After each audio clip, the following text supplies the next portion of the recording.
இந்த அணைக்காட்டுக்கு பேர் இக்ரிமாவுடைய அணைக்காட்டு.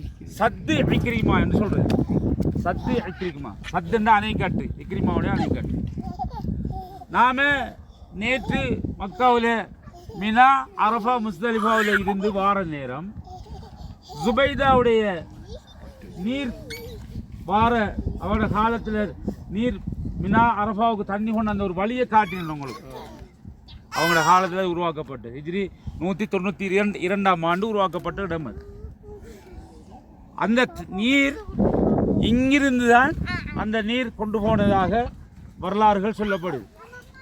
தாயிஃபில் இருந்து தான் மினா அரஃபாவுக்கு பைப் வழியாக கான் வழியாக தண்ணியை கொண்டு போனதாக வரலாறு சொல்லப்படுது. ஏன் இது இக்ரிமாவுடைய பெயரை கொண்டு ஆரம்பிக்கப்பட்டதுன்னு சொன்னால் நல்லா கவனித்து கொள்ளுங்க. நபி அவங்க ஹிஜ்ரி மக்கா வெற்றி கொள்ளப்பட்ட ஹிஜ்ரி 8ஆம் ஆண்டு, ஹிஜ்ரி 8ஆம் ஆண்டு மக்கா வெற்றி கொள்ளப்பட்ட போது மக்காவில் உள்ள காவிருக்கெல்லாம் பயம் வந்துட்டு, முஹம்மத் நம்மளை பழிக்கு பழி வாங்க போகிறாரு, ரசூலுல்லாவை யாரெல்லாம் கொலை செய்யணும்னு நினைச்சாங்களோ, கொலை செய்கிறதுக்கு எத்தனிச்சார்களோ, யாரெல்லாம் ரசூலுல்லாவை விரட்டினார்களோ, இவங்களுக்கு எல்லாருக்கும் பயம் வந்துட்டு நம்மளை இனி முஹம்மது விடமாட்டார், முஹம்மத் விடமாட்டார், இனி நம்மளை எல்லாரையும் பழி வாங்குவார் என்று சொல்லி இப்போ நம்ம நாட்டில் நடக்கிற மாதிரி நினைச்சாங்க. மக்கா வெற்றி கொள்ளப்பட்ட உடனே காபாவுடைய சாவி ரசூலுல்லாஹ் கையில் இருக்குது, காபாவுடைய சாவி ரசூலுல்லாஹ்வுடைய கையில் இருக்குது. எல்லாரையும் கூப்பிட்டாங்க, மக்காவில் உள்ள குறைஷி தலைவர்களை எல்லாம் கூப்பிட்டாங்க. நீங்கள் எல்லாரும் இடத்த வாங்கன்னு சொன்னாங்க. ரசூலுல்லாஹ் ஒரு இடத்த நிற்க எல்லாரும் பயந்து ஒடுங்கி போய் அப்படியே நிற்கிறாங்க. ரசூலுல்லாஹ் என்ன சொல்ல போகிறாங்க? ரசூலுல்லாஹ் இப்போ அவங்கள்ட்ட கேட்காங்க, என்னை பற்றி உங்களோட கருத்து என்ன, என்னை பற்றி உங்களோட கருத்து என்ன? மாறிட்டார்கள் எல்லாரும். சொன்னார்கள் எல்லாரும், சா அஹுன் கரீம், நீங்கள் ஒரு கண்ணியமான ஒரு சகோதரர், கரீம் ஒரு சங்கையான ஒரு சகோதரனுடைய மகன், நீங்க மிச்சம் நல்லா இப்ப ரசூலுல்லாஹ் என்ன சொன்னாங்கன்னா, நீங்க எல்லாம் என்ன நினைக்கிறீங்க? நாங்க ஒன்றும் நினைக்கல உங்களை பத்தி, நீங்க ஒரு நல்ல மனுஷன் நாங்க நினைக்கிறோம் என்று சொன்னாங்க. ரசூலுல்லாஹ் சொன்னாங்க, யூசுப் அலைஹிஸ்ஸலாம் கிணற்றில் எறியப்பட்டு அதிலிருந்து பாதுகாக்கப்பட்டு மிஸ்ருடைய மன்னனுடைய அரண்மனையில் வாழ்ந்து அங்கே சோதிக்கப்பட்டு அதுக்கு பிறகு ஒரு ஹசானாவுக்கு ஒரு ஸ்டோருக்கு வாட்சராக இருந்து அதிலிருந்து அரிசிகளை எல்லாம் விநியோகம் செஞ்சு இப்படி பல்வேறுபட்ட சோதனைகளுக்கு உள்வாங்கப்பட்டு ஆடு எடுத்துக்கு போய்த்துன்னு சொல்லி மற்ற சகோதரர்கள் கிணத்துல தூக்கி போட்டாங்க. இப்படியெல்லாம் கஷ்டப்பட்டு ஒரு நாள் தன்னுடைய வாப்பாவையும் தன்னுடைய சகோதரர்களையும் யூசுப் அலைஹிஸ்ஸலாம் சந்திக்கிறார்கள். சந்தித்த பொழுது அவர்கள் சொன்னார்கள், லா தஸ்ரீப அலைக்குமுல் யௌம், உங்களுக்கு இன்றைக்கு எவ்விதமான பழிவாங்கலும் கிடையாது. யூசுப் அலைஹிஸ்ஸலாம் தன்னுடைய சகோதரர்களுக்கு சொன்ன அதே வார்த்தையை நபி அவர்கள் மக்காவில் உள்ள காவிர்கள் குறைஷிகளை கூப்பிட்டு சொன்னாங்க, உங்களுக்கு எல்லாத்தையும் நான் மன்னிச்சிட்டேன், எல்லாத்தையும் நான் மன்னிச்சிட்டேன், பழிக்கு பழி வாங்குறது கிடையாது.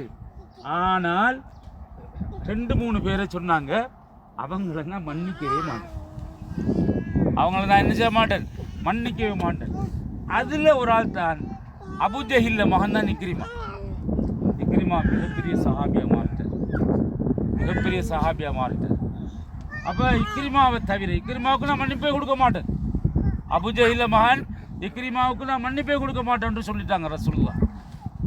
இந்த செய்தி மக்கா பிடிபட்டு நினைச்ச உடனே, செய்திகள் கிடைச்ச உடனே ஸ்ரீலங்காவிலேருந்து நிறைய ஆட்கள் பாஞ்சு வேறு நாட்டுக்கு போகிற மாதிரி இக்ரிமாவும் முகமது ஆட்சி நமக்கு இனி பிடிக்கா, யமனை நோக்கி நாம் போவோம், யமனுக்கு போவோம்னு சொல்லி இந்த ஏரியாவுக்கு அவர் வார, இந்த ஏரியாவுக்கு வந்து இந்த ஏரியாவிலிருந்து யமனுக்கு தப்பி போகலாம் என்று கொஞ்ச நாள் இங்கே தங்குறார்.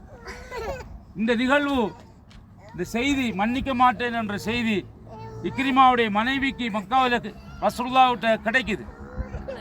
ரசூலுல்லாஹ்கிட்ட இக்ரிமாவோட கொஞ்சாதி போனா, மனைவி போனா, இக்ரிமா மனைவி, யார் ரசூலுல்லாஹ், உங்களை நான் நபியாக ஏற்றுக்கொள்கிறேன், ஏற்றுக்கொண்ட பெண்மணிகளில் மிக முக்கியமான ஒரு ஆள், என்னுடைய கணவன் அபூஜஹில் மகன், மிகப்பெரிய ஒரு எதிரியுடைய மகன், பத்ர் யுத்தத்தில் கொலை செய்யப்பட்டவர்.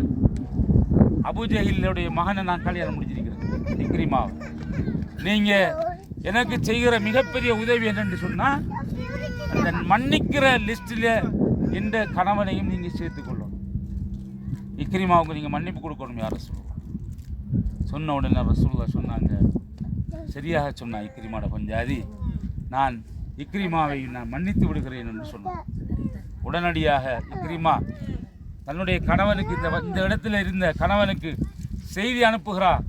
ரசூலுல்லாஹ் அவங்கள மன்னிச்சுட்டாங்க, உடனடியாக நீங்கள் மக்காவுக்கு வாங்கன்ற செய்தி இக்ரிமாவுக்கு சொல்லப்பட்டது. இக்ரிமா இங்கிருந்து மக்காவுக்கு சென்று ரசூலுல்லாஹ்வுடைய கையை பிடித்து, யா ரசூலுல்லாஹ், அஷ்ஹது அன் லா இலாஹ இல்லல்லாஹ் வ அஷ்ஹது அன்ன முஹம்மதன் ரசூலுல்லாஹ், அல்லாஹ்வை நான் வணங்குவதற்கு தகுதியான ஒரு இறைவனாக நான் ஏற்றுக்கொள்கிறேன், உங்களை நான் நபியாக ஏற்றுக்கொள்கிறேன் யா ரசூலுல்லாஹ் என்று இஸ்லாத்தை ஏற்றுக்கொண்டார்.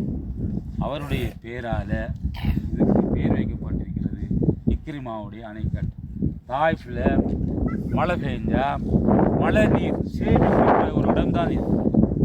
அங்கே பெரிய ஒரு ஆழமான ஒரு மழை நீர் சேமித்து காலத்துக்கு காலம் தாய்ஃபில் நிறைய பயிர்கள் உற்பத்தி செய்யப்படும். மாதுளம்பழம், அத்திப்பழம், பப்பாசி பழம், மாம்பழம், திராட்சைப்பழம் ஃப்ரெஷ்ஷாக இங்கே கிடைக்கும். ஏன்? இது குளிர் பிரதேசம் நடத்தினார். காலத்துக்கு நீர் தேவைன்னு சொன்னால் மழை நீரை சேமிச்சுன்னா இந்த கிழமைக்குள்ளே மழை வரும்னு சொல்கிறாங்க. வார மாதம் வார குரூப்புக்கு இந்த இதுக்குள்ளே தண்ணி அடிக்கிறதையும் பார்க்க கிடைக்கும் இன்ஷா அல்லாஹ். அதனால் இந்த பிரதேசத்தில் உள்ள விவசாயங்களுக்கு நீர் பாய்ச்சுகின்ற மிகப்பெரிய ஒரு அணைக்கட்டாக இந்த இக்ரிமாவுடைய அணைக்கட்டு இன்று காட்சி அளிக்கிறது. மன்னர் ஃபஹதுடைய காலத்தில் இது புனரமைக்கப்பட்டு இன்று மிகப்பெரிய ஒரு தாய்ஃபுக்கு விவசாயிகளுக்கு நீர் கொடுக்கின்ற ஒரு மிகப்பெரிய ஒரு இடமாக இருக்கிறது. இதையும் அல்ஹம்துலில்லாஹ் நாங்கள் பார்த்துட்டோம். உங்களோட கால் இந்த இடத்தையும் பட்டுட்டு தாய்ஃபில் அல்லாஹ்வுக்கு புகழ் அனைத்தும். இது